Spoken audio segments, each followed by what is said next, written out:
오늘 이 말씀을 중심으로 종말과 죽음의 날이라는 제목으로 말씀드리겠습니다. 계속해서 마태복음 24장은 이 종말과 또 우리 개인의 죽음의 날에 대해서 말씀하고 있습니다. 단순히 하나의 그 종말에 대한 이야기가 아니라 우리가 이걸 통해서 하나님의 구원과 하나님에 대해서 더 깊이 우리가 조금 이해하고 또 알아야 되지 않나 이렇게 생각합니다. 종말이라는 것은 하나님께서 모든 만물의 주인이시다, 또 심판주시라는 것을 만방에 드러내시고 또 심판하는 그 날입니다. 우리가 또 궁금해하고 잘 알듯이 왜 하나님께서는 만물의 주인이시고 심판주이신데 처음부터 왜 그렇게 나타나지 않으시고 왜 마지막 그 종말에만 그렇게 나타나셔가지고 하나님이 주인이시고 심판주시라시는 걸 그렇게 선포하시는가? 왜 처음부터 좀 하시면은 하나님의 원하시는 더 많은 영혼들을 구원할 수 있고 또 세상도 조금 더 살기가 낫지 않을까? 그렇게 생각하는데 왜 하나님께서는 꼭 그렇게 마지막 때 갑자기 그것도 도적처럼 이렇게 나타나셔가지고 그렇게 하시는가? 우리가 여기에 대해서 조금 궁금해하고 안타까워합니다.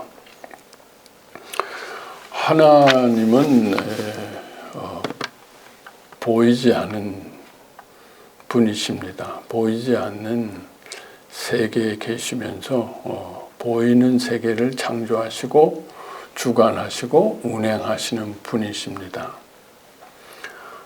그런데 하나님께서는 이 보이는 세계를 직접 주관하시기보다는 이 보이는 세계의 법, 자연의 법이기도 하고 세상의 법을 만들어서 그 법에 가능한 한 맡기시고 하나님께서는 가능한 한 보이는 세계에 나타나지 않으시고 또 어떤 경우는 적극적으로 숨어 계시고 하나님께서 굉장히 바쁘셔서 그러신가 다른 일 하실 게 많으셔서 그러신가 하나님께서는 이 보이는 세계를 창조하시고 운행하신다고 하면서 그렇게 적극적으로 하시지 않고 숨어 계시는 그런 경향이 있으시다. 물론 보이지 않는 세계에는 하나님께서 모든 것을 주관하시고 여전히 계시지만 보이는 세계에 대해서는 하나님께서 창조하시고 주인이시지만은 적극적으로 개입을 하지 않으시고 또 그래서 어떻게 보면 하나님이 안 계신 것처럼 오히려 자연과학의 법과 세상의 법으로 움직이는 것처럼 착각할 정도로 하나님께서는 별로 개입하지 않으시는 이런 것을 우리가 볼 수 있습니다. 왜 이런가 여기 오늘 그것이 큰 주제는 아니지만 늘 조금 여기에 대해서 우리가 궁금해하고 또 여러 번 설명드렸습니다만 한 번 더 조금 더 정리해서 말씀드리면은 하나님은 우리 생명을 창조하시고 하나님은 생명의 근원이시고 생명을 구원하시기 원하십니다. 생명이라는 것은 인격이기 때문에 자율성이 있고 또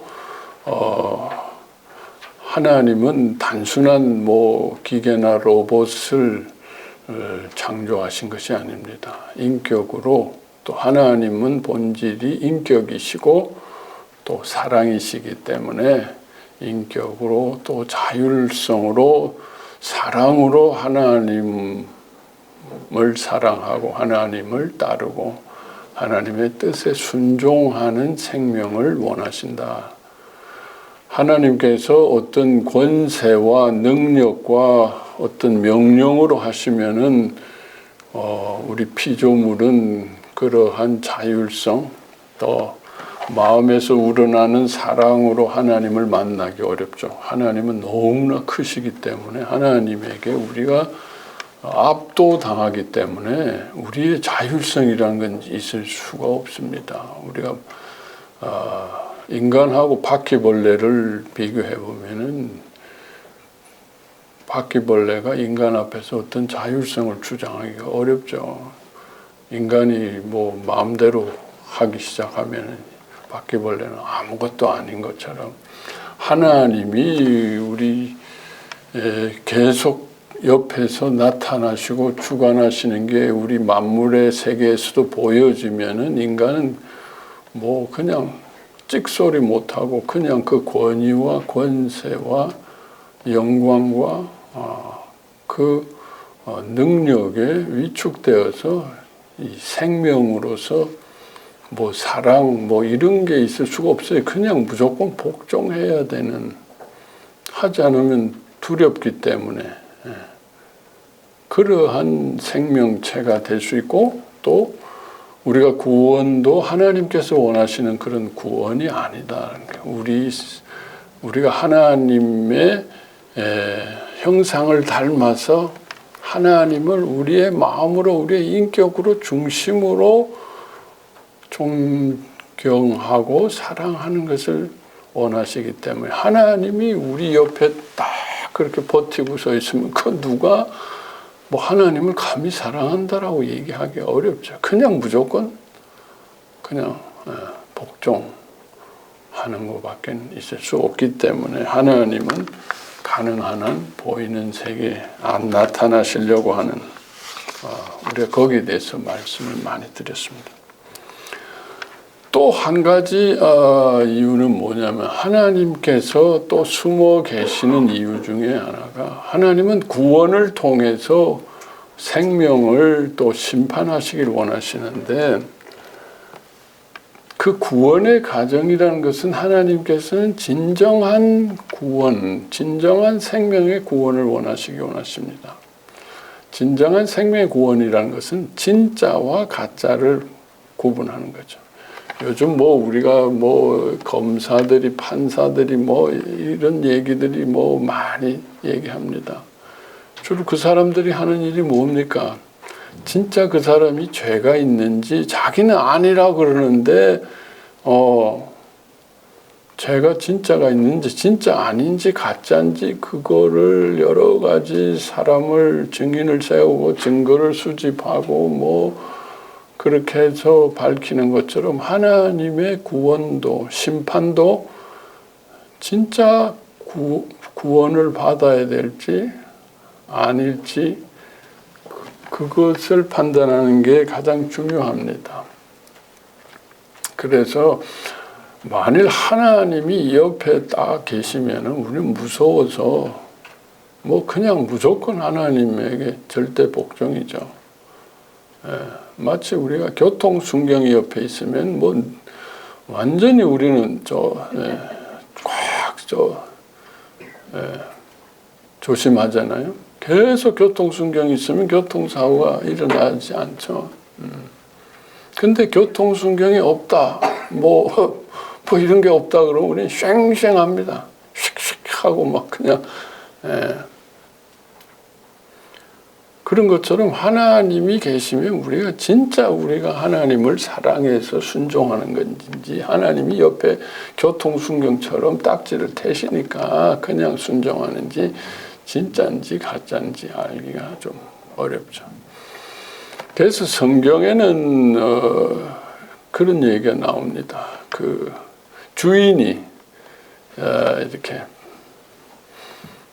종들에게 맡기고 멀리 출타하는 얘기가 종종 나옵니다. 그게 사실은 뭐냐라는 거예요.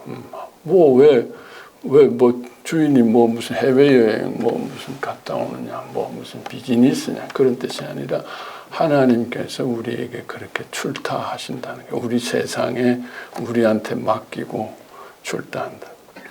진짜하고 가짜는 주인이 계실 때 아닐 때 또 교통 순경이 옆에 있을 때 없을 때 그게 판가름 나죠. 뭐 부모가 옆에 지키고 있고 선생님이 옆에 지켜 있으면 뭐 공부하는 척합니다. 뭐 그냥 열심히 하는데 부모가 없다. 물론 잠깐 나갈 때 또 하지만은 부모가 출타 중이다.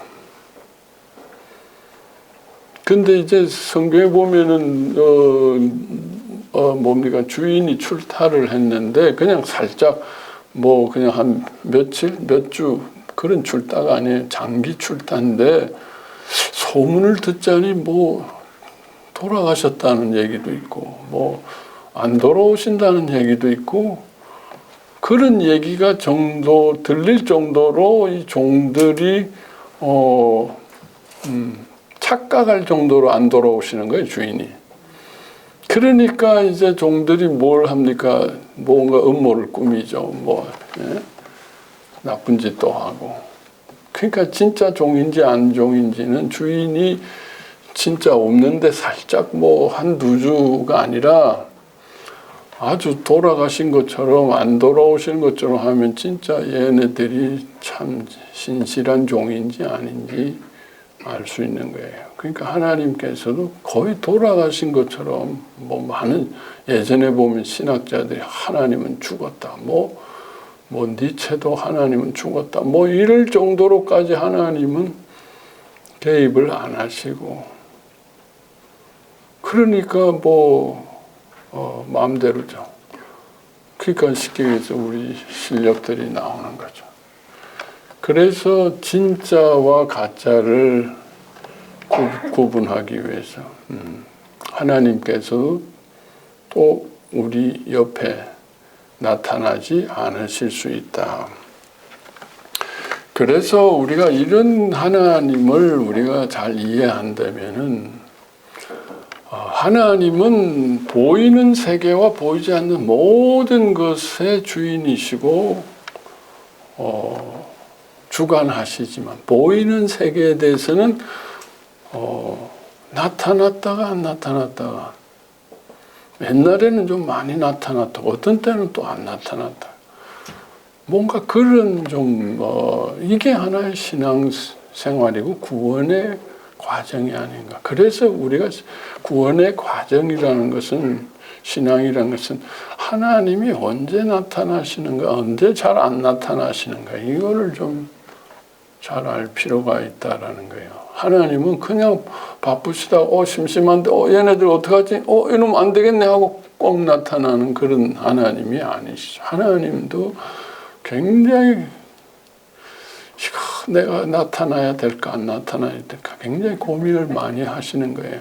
좀 나타나고 싶은데 또 나타나면 애들이 또 확 쫄아가지고 또 그러면 또 이게 진짜하고 가짜 또 구분하기 어렵고 또 너무 안 나타나면 진짜들도 힘들잖아요. 아이고 하나님 좀 나타나셔야지 우리가 살지. 또 진짜들을 도와주시기 위해서 나타나다 보면은 또 가짜들도 생기고 하나님도 고민이 많으시지만은 그래도 하나님의 어떤 구속사적인 구원의 과정을 보면 하나님의 어떤 큰 원리가 있다. 그것을 오늘 좀 우리가 종말이라는 거는 뭐 모든 게 다 나타나지만 구원의 과정에서는 하나님께서 나타났다가 안 나타났다 하는 그런 어떻게 보면 묘미라 그러면 좀 이상하지만 신앙생활이라는 것은 그런 것이다. 왜 하나님은 내가 이렇게 기도하는데도 안 나타나세요? 어떤 사람은 조금만 기도도 별로 안 하는데 팍팍팍 나타나기도 하고 참 이게 하나님을 우리가 이해하기 어려울 정도로 이런 부분이 있는데 이제 이런 부분들을 우리가 한번 좀 생각을 해야 된다. 이건 마치 우리가 부모 자식하고 관계가 비슷해요. 좋은 부모가 되려면은 물론 좋은 부모는 어려서는 뭐 항상 같이 있어야 돼요.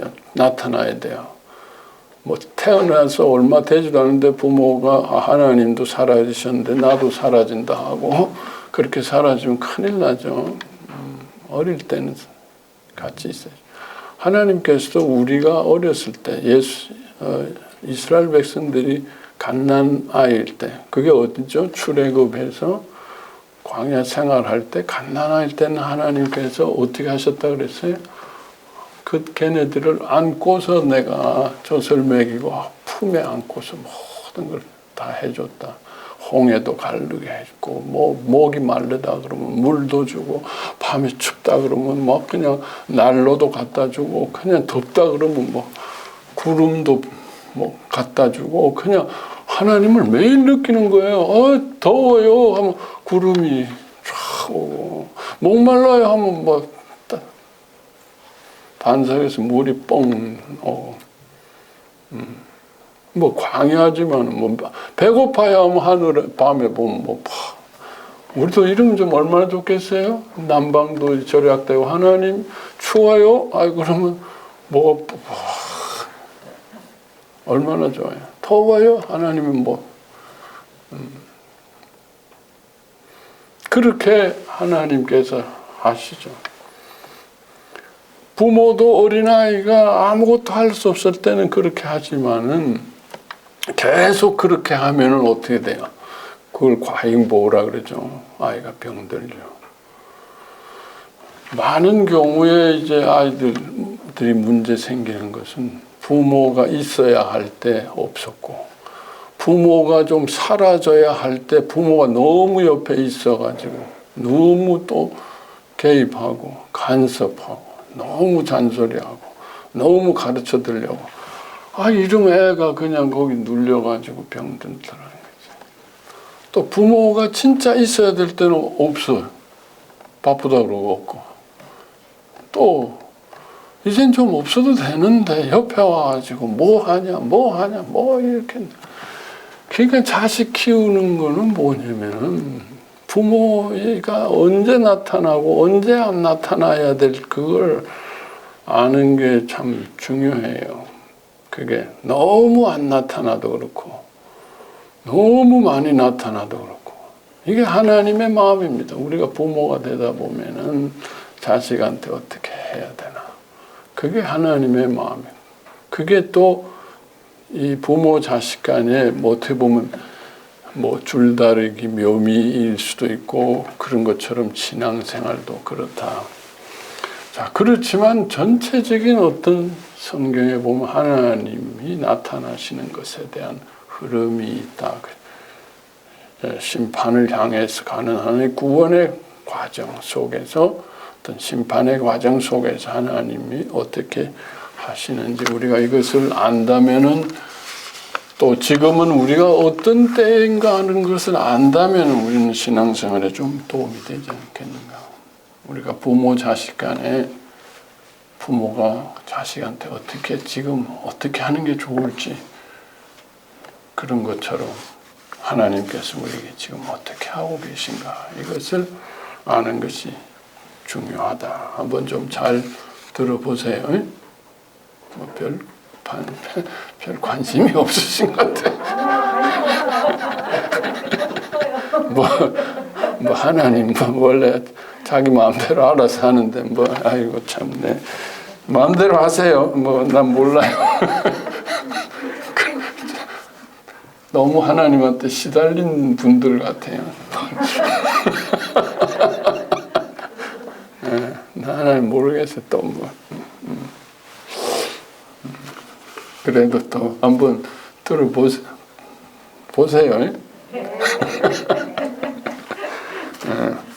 자, 만일 보이는 세상이 살만하고 뭐 또 사람도 그냥 거기서 적응하고 잘 살고 있으면 하나님을 찾을 필요가 있을까요? 뭐 하나님이 옆에 딱 버티고 계시면 우리가 안 찾을 수가 없지. 대통령처럼 황제처럼 하나님을 찾아야 되지만 하나님도 별로 안 계신데 하나님은 기본적으로 보이는 세계에서는 좀 안 나타나신 경향이 있어요. 우리 자율. 그런데 세상이 잘 돌아가고 또 사람도 그 안에서 잘 살고 있으면 뭐 하나님도 안 나타나시겠다. 뭐 하나님을 우리가 찾을 필요가 있겠어요? 없죠. 뭐 죽으면 죽나 보다. 뭐 그 정도지.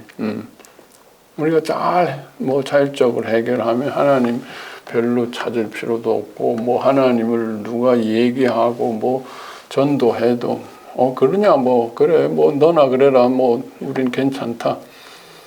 그런데 가끔 세상이 괜찮은 것 같다가 세상이 막 어려워질 때가 있죠.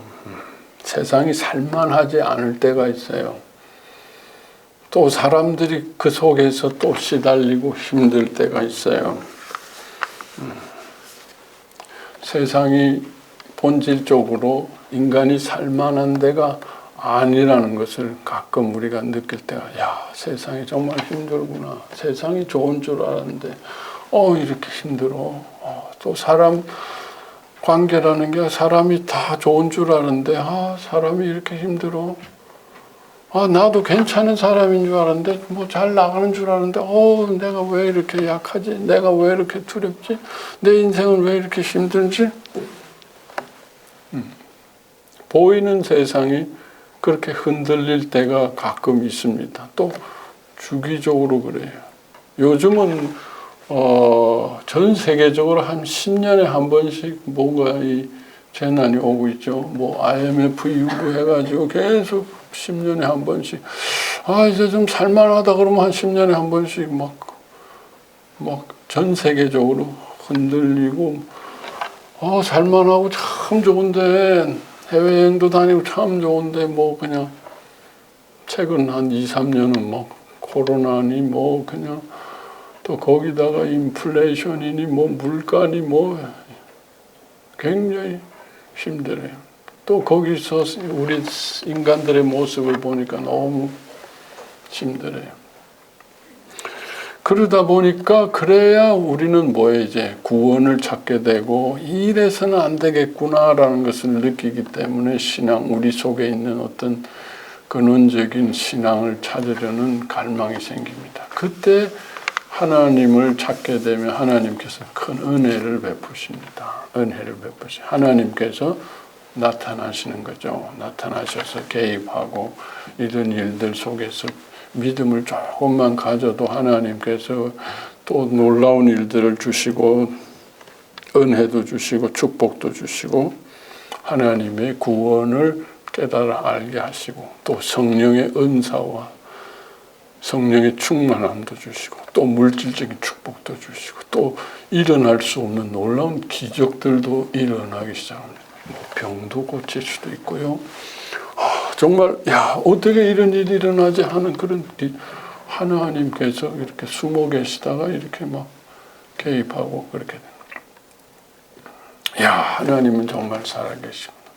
하나님 막 그 신앙이 우리가 뜨거워지고 그래야 우리가 이제 구원이 시작되지 않겠습니까? 신앙생활이. 그래서 뜨겁게 잘 시작하셨어요. 이는 마치 예수님께서 이 땅에 오셔서 공생의 3년 동안 일어난 일들하고 비슷할 거라고 생각해요. 그 당시에 정말 힘들고 어려웠잖아요. 유대 사람들이. 그런데 예수님이 나타나셔서 좋은 말씀을 전하시고 또 병도 고치시고 뭐 자기 속에 하고 싶은 얘기, 시원한 얘기 그냥 막 바리새인들을 향해서 막 얘기도 해주시고 뭐 떡도 먹여주시고 뭐 물고기도 잡게 해주시고 뭐 무리도 걷고 뭐 죽은 사람까지 살리고 뭐 그렇게 막 하나님께서 이렇게 보이는 세계 속에서 개입하고 하니까 막 예수님을 호산나 호산나 하면서 다윗의 왕이라고 그러고 이제 막 제자들은 뭐 살판이 났죠. 그래서 우리가 한번 힘을 모아서 로마를 이기고 다시 다윗의 자손들이 한 번 더 이제 저놈 로마 놈들 저 건방 저 이교도들 그 혁명의 기운이 일어나죠. 이스라엘 백성들이 어떤 백성들입니까? 그럴만하죠. 제자들은 막 이제 흥분하기 시작하고 오산나 오산나 하고 예루살렘에 입성하고 뭐 난리죠. 백성들이 난리고 새로운 왕이 탄생하고 뭐 그게 우리 그렇게 하나님이 우리에게 막 야 이제 하나님의 나라와 뭐 그냥 우리나라도 그렇게 됐죠. 교회가 얼마나 부흥하고 뭐 그냥 하나님의 은혜를 주시고 그냥 뭐 여러 가지 기적들도 일어나고 성령의 은사도 일어나고 하니까 한국이 얼마나 교회도 부흥하고 막 선교도 하고 그렇게 했죠. 자, 하나님께서 이렇게 심심찮게 개입을 이렇게 하시면은 우리는 뭐 신앙생활 할 만하죠. 그죠? 예? 세상이 잘 되는 게 아니라 세상도 막 힘든데 하나님을 의지하면 예수님을 의지하면 막 놀라운 일들 일어나니까 이런 것들 간증하면서 야 너도 예수 믿어 너도 교회 가자 거기 좋은 교회 은혜 교회 있어 가자 길라교회도 한번 가보자 뭐 이러고 이제 전도할 수도 있잖아요. 그래서 교회가 부흥하고 그렇게 좀 나갈 수도 있잖아요. 이스라엘 백성들도 예수님을 왕으로 모시고 좀 로마를 한번 쳐부시고 로마를 그렇게 다시 한번 다윗 왕국을 해서 예수님과 하나님의 이름을 좀 전만방해서 로마에 예수님의 성전이 하나님의 성전이 세워지고 로마 황제도 하나님 앞에 엎드리고 예배드리고 그러면 얼마나 좋겠어요. 전 세계 복음하죠. 그런데 예수님께서 어떻게 하셨어요? 뭐 뒤집어지셨잖아. 어떻게 뒤집어지셨어요? 나 죽는다. 또 죽는데 어떻게 죽으신데? 십자가라는 거는 뭐 완전히 끝장나는 거죠. 가장 비참하고 가장 무기력하고 가장 수치스러운 죽음을 당하지. 뭐 무슨 영광스러운 죽음도 아니고 하늘로 올라가시는 것도 아니고 그러니까 이해할 수 없는 것처럼 우리 신앙생활도 갑자기 뭐 좀 하나님이 이제는 조금 이제 개입하시고 되나 보다라고 하는데 이게 반전이라 할까요? 역전이 일어나는 일들이 생깁니다. 어떤 일들입니까? 하나님이 이기는 게 아니라 복음이 이기는 게 아니라 세상이 역전을 하게 됩니다. 세상이 잘 되고 예수 안 믿는 사람이 잘 되고 악한 사람들이 잘 되고 또 믿음을 지키려는 사람들은 너무나 힘들고 그래서 막 부르짖으면 하나님께서는 별로 응답을 안 하신 하나님은 조금 나타나셨다가 조금 될만한데 숨어버리시고 오히려 또 세상은 거꾸로 역전이 되는 이런 일들 십자가의 사건과 같은 거죠. 이런 일들이 우리 신앙생활에 일어납니다. 개인의 신앙생활에도 일어나고 또 시대적으로도 일어날 수가 있는 거죠. 자, 이것은 뭡니까? 막 되면은 막 그냥 다들 믿는데 진짜와 가짜가 또 옥석을 가리는 그러한 시간이 필요하다는 거죠. 우린 다 어떻게 보면 가짜죠. 그죠? 가짜인데 진짜가 되기 위해서 진짜 더 연금같이 더 귀하기 위해서 그 시련과 환난이라는 것은 우린 다 처음에는 다 그냥 껍데기만 흉내만 냈는데 진짜가 되기 위해서 시련과 연단이 필요하다. 또 아닌 것들을 가짜는 가짜대로 분리하기 위해서 이런 시간이 필요하다. 그래서 하나님이 좀 나타나셔서 뭐가 되는 것 같다가 또 우리 시간, 이 시간은 바로 연단과 시련 시간인데 그 속에서 진짜로 빛이 나든지 가짜가 걸러지든지 그렇게 되어진다. 자, 그러면 그때 연금같이 더 진짜가 되기 위해서는 어떻게 해야 됩니까? 성경에 어떻게 돼 있어요? 세상으로 가라고 돼 있어요? 아니죠. 광야로 가라고. 가난하고 애통하라고 예수님이 그랬어요. 또 예수님은 골방에 가서 기도해라. 뭐 교회에 가서 막 이러지 말고 골방에 가서 기도해라.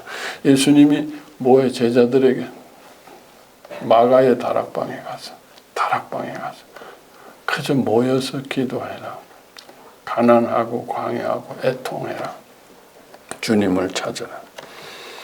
자, 그렇게 세상이 잘 되고 악한 자가 잘 되고 예전처럼 뭐 기사와 능력과 뭐 하는 일이 잘 되지 않고 위축되고 이럴 때 어떻게 되느냐는 거예요. 어떻게 되느냐. 정말 조용한 곳으로 가서 세상을 의지하지 않고 더 믿음을 붙들면서 골방에서 금식하면서 기도하게 될 때 거기서 주님을 만난다. 주님은 전반적으로 나타나지 않고 아주 제한적으로 나타나시고 광야에서나 나타나시고 골방에서 나타나시고 간절하게 기도하는 자. 그냥 그전에는 뭐 조금만 뭐 그냥 흉내만 내도 뭐 하나님이 우르르 그냥 은혜를 베푸셨는데 그런 은혜는 아니고 그런 능력은 아니고 정말 간절하게 가난하게 애통하게 주님을 찾고 부르짖는 자에게 주님. 그래서 그 시련을 통해서 주님을 깊이 만나게 되는 거죠. 깊이 만나게 되고 더 깊어지고 더 진짜가 되어지고 더 옥석이 되어지고 더 보배로운 신앙을 갖게 됩니다. 그래서 하나님께서는 이렇게 숨어 가시는 것을 통해서 우리의 신앙을 더 이렇게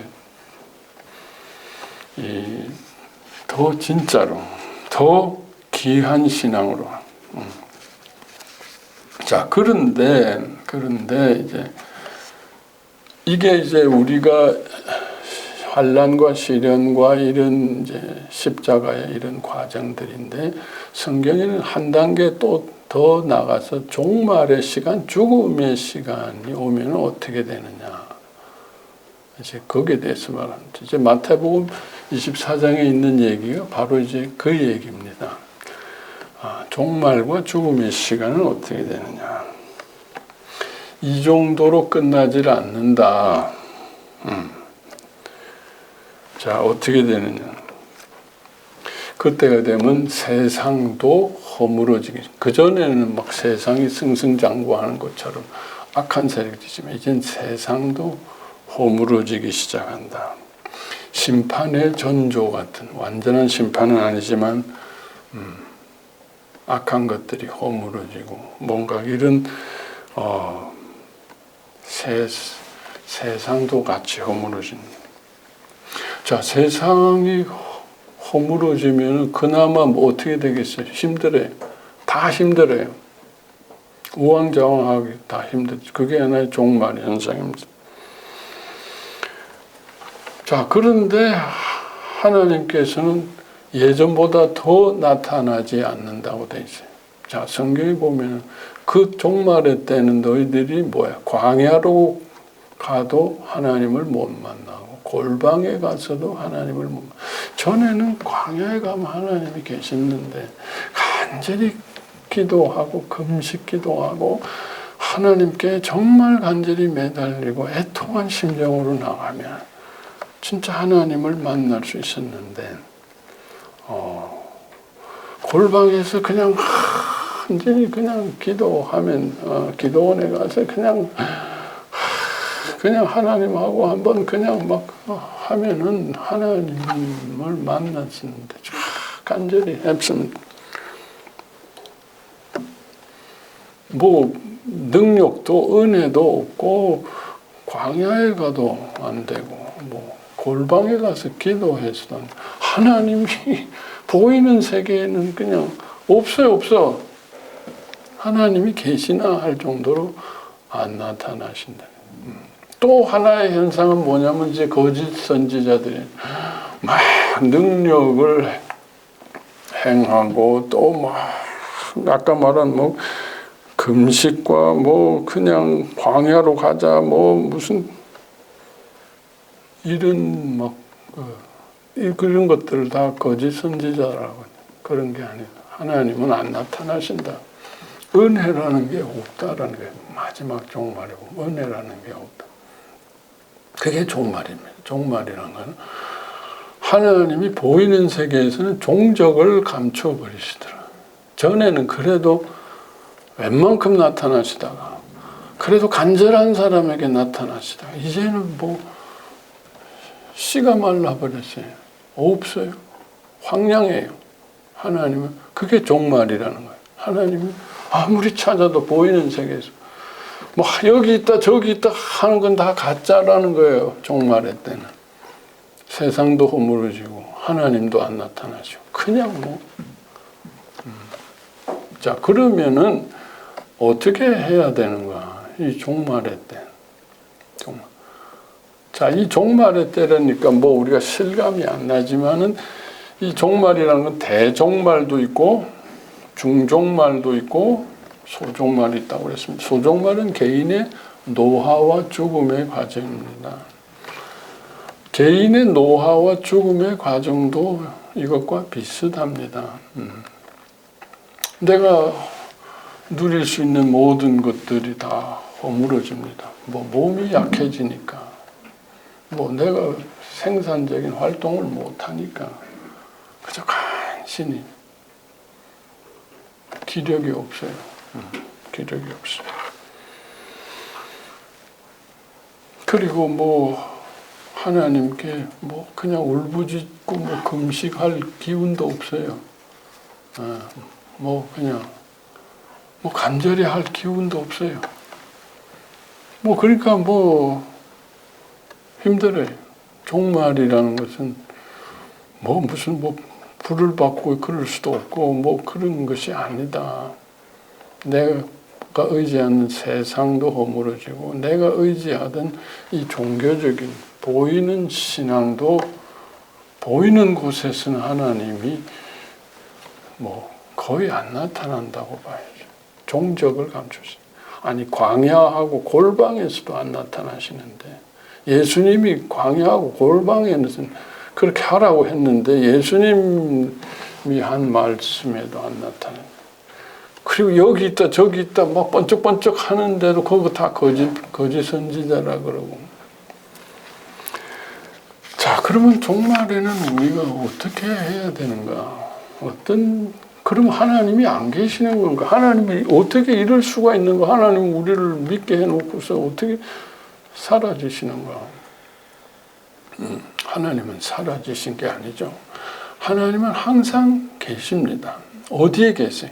보이지 않는 곳에 계신다는 거예요. 사라진다는 것은 보이는 것 속에서 하나님은 사라지시고 숨어 계신다는 거지 보이지 않는 곳에는 계신다. 보이지 않는 곳. 보이지 않는 곳이 어디입니까? 내 속입니다. 내 속에. 보이지 않는 것. 뭐 능력이다, 기적이다, 기사 뭐 이런 것들은 보이는 거 하나님이 보이는 데몬스트레이트 된 하나님입니다. 보이는 거 남들도 알 수 있는 거예요. 종교적인 현상으로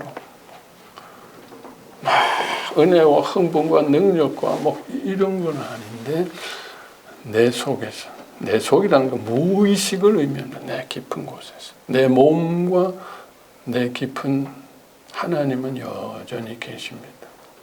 내 속에서 그런 골방이나 광야가 아니래도 내 속에 있는 성전 무엇으로 계시는가? 사랑으로 계신다라는 거예요. 사랑으로 계신. 자, 이 시간을, 이 종말의 시간을, 죽음의 시간을 견디고 이길 수 있는 것은 바로 내 속에 있는 사랑의 힘이다. 내 속에 있는 사랑의 힘이다. 자, 그래서 성경에 보면은 마지막 때 뭐라 그래? 신부가 뭘 준비하라 그랬어요? 등불을 준비한다. 등불이라는 것은 뭐예요? 자기 몸 속에 있는 생명과 사랑을 의미합니다. 사랑. 다른 건 다 깜깜해요. 다른 거 깜깜해. 없어. 내가 의지할 것도 없어. 여기 가자 저기 가자 뭐 이런 거 아니야. 자기 속에 있는 등불이에요. 자기 속에 등불. 어느 목사님이 용하더라, 어느 기도원이 어느 주의 종이, 이게 아니에요. 어디 말씀이 좋더라가 아니라 자기 속에 등불이어야 된다. 자기 속에 생명과 사랑이어야 된다. 자기 속에 있는 주님, 내 무의식 속에 자기 몸 깊은 곳에 계신 주님, 우리는 그분을 만나야 된다. 그 힘으로 우리는 마지막 때를 죽음의 강을, 죽음을 이길 수 있는 힘은 사랑밖에 없다고 했습니다. 죽음을 이길 수 있는 사랑, 종말을 이길 수 있는 것도 사랑이에요. 주님이 나를 사랑하신다는 거. 주님이 나를 위해서 생명을, 다른 거 없어요. 막 무슨 능력, 기사와 이정이 때문에 주님이 같이 하시는 게 아니라 십자가에서 나를 위해 생명을 주시기까지 나를 사랑하신다는 그 사랑이 인쳐져 있는, 그 사랑이 내 속에 있는, 다른 증거는 없어요. 내 속에 그 사랑의 인침이 있다는 거예요.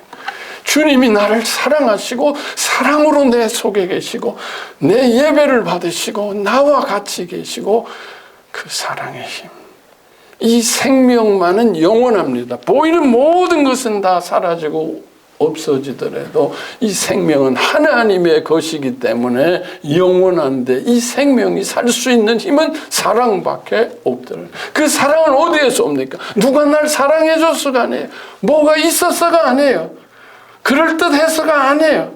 십자가의 사랑입니다. 나를 위해서 죽으신 그 십자가. 나같이 없는 인생을, 나같이 버림받고 나같이 무가치한 나를 위해서 자신의 모든 창조주께서, 모든 주관하신 분께서 자신의 생명을 내놓으시고 자신이 고통을 대신하시고 나를 사랑하신 그 사랑이 내 속에, 내 몸속에 인침을 받는다. 자, 그래서 주님을 먹어야 된다라는 거예요. 주님을 먹어야 해요. 성경에는 주님을 먹지 않고는 구원이 없다. 주님을 쳐다보지 말라. 주님을 생각만 하지 말라. 주님을 본 사람은 많아요. 주님을 먹은 사람은 제자들입니다. 주님을 본 사람 많아요. 주님 오셨을 때 기사와 이적을 보고 호산나 한 사람도 많고 바리새인들도 주님을 봤어요. 그러나 주님을 먹은 자, 주님을 먹는다는 건 뭐예요? 주님의 사랑을 먹는다는 거예요. 주님의 용서를 호흡하고 주님의 의와 사랑을 먹고 생명을 살찌운 자, 그 속에 영원한 생명이 있는 자, 하나님의 생명이 있는 자. 다른 증거는 없어요. 다른 증거는 다 사라지더라도 내 속에 부인할 수 없는, 내 속에 주님의 사랑의 인침이 있다라는 거예요. 신부는 바로 그 사랑의 힘으로 신랑을 기다리는 거예요. 아무것도 없어도 나를 불러러 오시는 그 신랑의 사랑. 자, 그 종말의 어둠의 시간을 지나게 되면 이제 마지막 때 드디어 그 내 속에 계신 모든 것들이 만물 속에서 이루어집니다. 내 속에서 꿈꾸던 그 모든 것들이, 내 속에서 확신하던 그 모든 사랑들이 만물 속에 천군 천사와 함께 모든 나팔을 부르며 나를 신부로 택하여 주시고 그 죽음과 그 모든 저주의 시간을 축복과 영광의 시간으로 바꿔주신, 마치 베토벤의 그 환희의 그 합창곡처럼, 그 교향곡처럼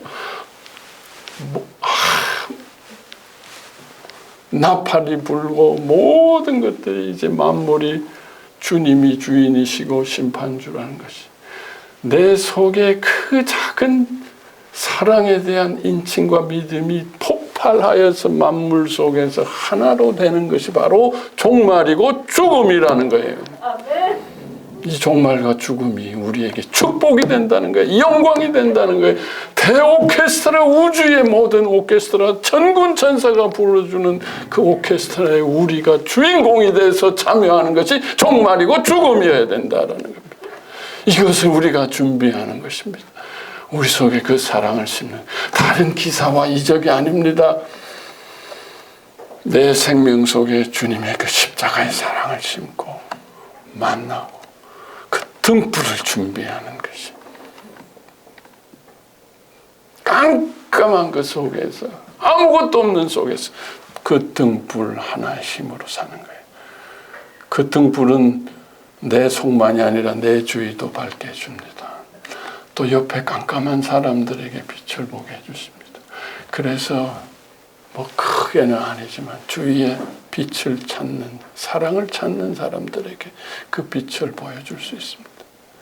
뭐 여러분 뭐 어디 선교사로 가자, 뭐 가서 뭐 무슨 능력을 행하고 큰 교회 세우고 뭐 그런 건 못하죠.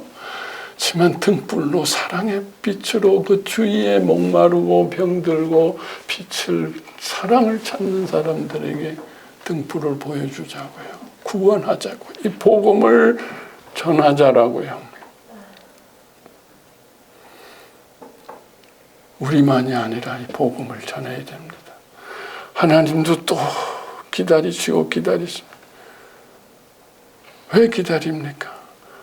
주님의 사람들을 구원하고 축복하시고 싶지만 아직도 복음을 듣지 못하고 등불을 보지 못한 사람들에게 복음을 전할 기회를 줍니다. 어떻게 이 복음을 전할 것인가? 내 주위에 이 빛을 좀 비춰주자고, 사랑과 용서의 빛을 비춰주자고요. 주님을 전합시다. 이것이 바로 종말을 준비하는 시간입니다. 그래서 종말과 죽음의 날이 우리에게 어떤 의미가 있는지, 하나님께서는 어떤 과정을 통해서 우리에게 종말과 죽음의 날로 인도하시는지 우리가 잘 알고 흔들리지 말고 더욱더 우리의 믿음 가운데 있기를 바랍니다. 주님 감사합니다. 보이지 않는 하나님을 믿을 수 있게 하시고 그 속에 있는 구원의 진리와 복음을 알고 믿을 수 있게 하심을 감사합니다. 상상할 수 없는 그 십자가의 사랑을 알게 하시고 내 마음속에 그 사랑이 인침을 주심을 감사합니다. 주님, 어두운 세상을 살아가고 있습니다. 주님, 이 세상을 이길 수 있는 힘은 다른 능력도 아니고 다른 지식도 아닙니다. 여기 있고 저기 있는 것을 우리가 쫓아다닐 필요가 없습니다. 내 속에 계신 주님의 사랑, 나를 위해서 죽기까지 사랑하시며 그 십자가의 모든 고통을, 나의 고통을 제하기 위해서, 나의 저주와 심판을 대신하기 위해서 십자가를 지신 그 사랑이 내 속에 있습니다. 주님이 대신하심으로 용서하시고 또 그래서 내 속에 완전한 의와 하늘나라의 자녀로서 부족함이 없는 생명을 주셨습니다. 이 의와 사랑의 힘으로 살아가게 하여 주시옵소서. 내 속에서 이 용서와 사랑을 통해서 주님을 만나며 주님의 사랑을 기다리게 하시고 주님의 사랑하는 신부로서 이 어두운 시간들을 견디고 이겨나가서 마지막 시간에 주님을 그 영광 가운데서 기쁨 가운데서 만날 수 있는 그 시간을 사모하고 기다릴 수 있게 하여 주시옵소서. 이 귀한 복음을 전할 수 있게 하여 주시옵소서. 우리만 알고 있지 않게 하시고 이 등불, 이 사랑의 빛을 전파하며 이 용서와 사랑과 의와 생명을 찾고 있는 주위의 이웃들에게 주님의 생명을 주님의 사랑을 전파해서 이 모두가 우리가 주님의 신부로서 구원받을 수 있도록 인도하시고 축복하여 주시옵소서. 작은 공동체지만 주님의 복음을 주셨사오니 주님의 사랑을 우리에게 인쳐 주셨사오니 이 빛으로, 이 사랑의 빛으로 살아가게 하시고 이 생명의 빛으로 부족함이 없게 하여 주시옵시고, 어두운 시간에 주님이 빛으로 오셔서 우리를 밝혀주시고 우리의 길을 인도하여 주시고 축복하여 주시옵소서. 오늘 귀한 말씀을 주신 것 감사드리며 이 모든 말씀 예수 이름으로 간절히 기도하였습니다. 아멘.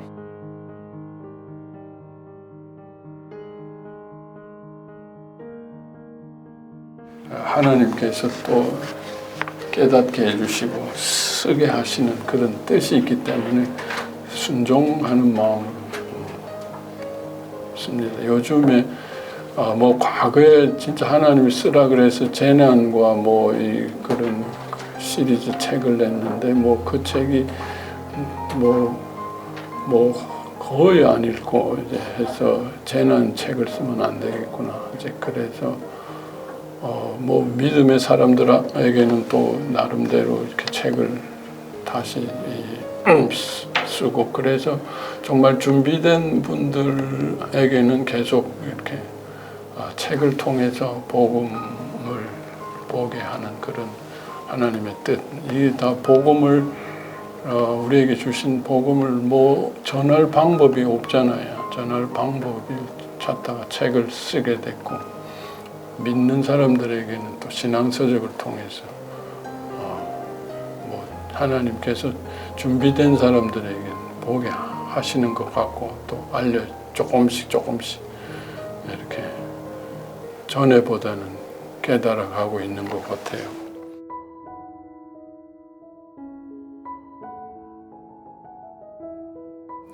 우리가 살고 있는 문명과 세상의 중심에는 유럽이 있습니다.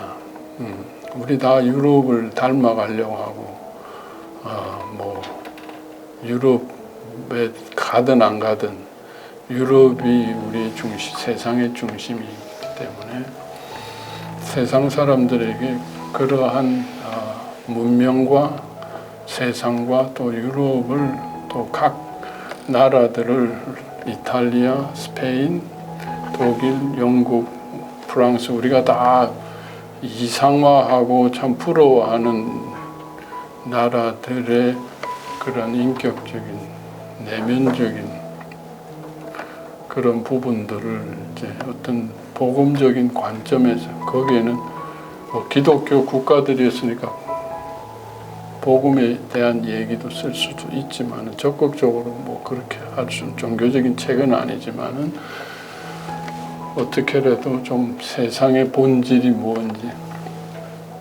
그걸 전하기 위해서 쓰는 겁니다. 그래서 하나님께서 쓰게 하셔 쓰는 거니까 좀 너무 놀라지 마시고 여러분들도 또 이 책을 보시고 그냥 뭐 교양서적으로서가 아니라 이번부터는 이제 그렇게 어렵지 않습니다. 지난번에는 좀 어려운 내용도 있지만 좀 복음을 알리고 또 앞으로 우리가 남은 시간이라는 것은 어떻게라도 복음을 전파하기 위해서 우리가 또 살아야 되기 때문에 기회를 얻든지 안 얻든지 복음을 전파하기 위해서 저는 이 책을 쓰고 있고 또